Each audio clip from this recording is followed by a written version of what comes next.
So welcome to my first capture of Texas life, and what better way to start off than with a somewhat rare event, at least in Texas, snow.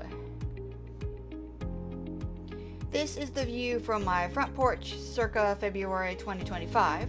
There was actually snow near the end of 2024 as well, so some of those pics in this video will be combined. Here it doesn't look like a lot, but generally our cul-de-sac stays pretty warm, so it takes a few nights below freezing to make things stick and look like this. Here is our cul-de-sac de-snowed. My husband and I live in central West Texas. Once someone at my husband's work asked where we lived, and when he described a neighboring street with an old-fashioned rest stop, like not the one with the gas station, but where you just generally park your car on a bench, the employee mentioned they had a retreat out here to get out into the country.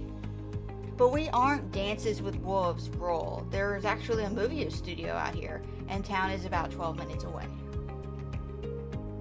Our road leading out to one of the suburbs' main roads, and as you can see, definitely not the Walking Dead rural vibes. It was early in the morning before all the wildlife and people started traipsing around, so here you can see a beautiful white canvas. This is me, Marcia Spear. I had recently cleaned out and thinned my closet, bringing old clothes to light.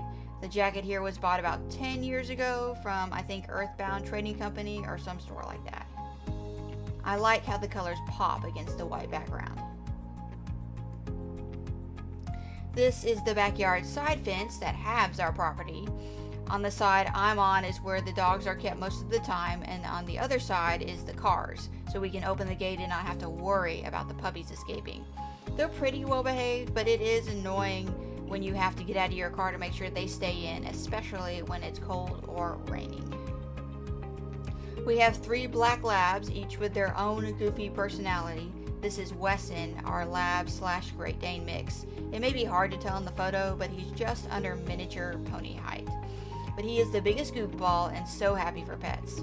This is actually a rare photo of him outside in the snow because his hair is so short. Basically all the dogs stay in the sunroom for most of the winter.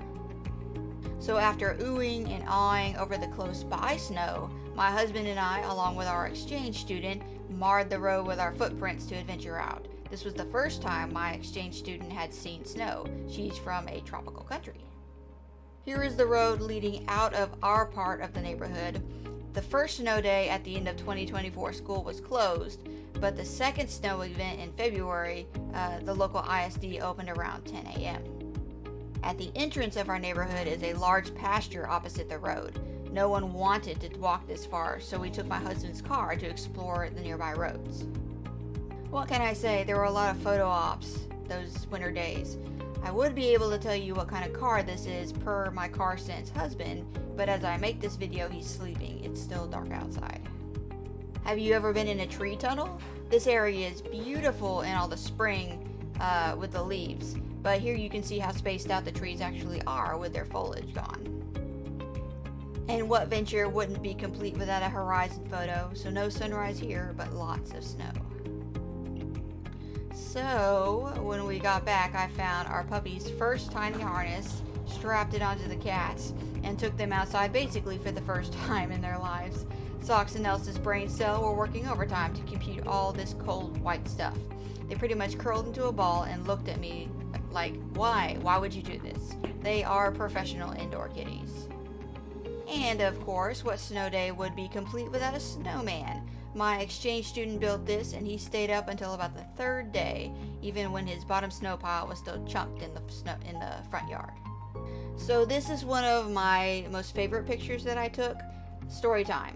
There are a lot of flags in our neighborhood. My husband has talked about getting us a flag for a while, and I'm always like, no, we need to be different. We need a windmill. But we didn't want a giant structure taking away space, and so we just kind of went back and forth over the years. But one summer day, we went to the local plant store, and in their selection of metalware was this lovely, colorful wind piece. They had taken scraps lying around, welded it together, and it is a great twirler. Now, if a strong wind comes, sometimes it gets uprooted and knocked over, but since it's small and sturdy, I can just jump on the base and shove it back into the ground.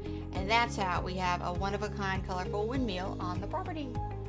So that's a look at mild Texas winter. There was a snow apocalypse that happened a few years ago where power was out for days, pipes froze and busted, and people actually died. But this adventure was much more endearing, especially when you don't have to go thaw the pipes with a torch in the freezing cold. See you next time!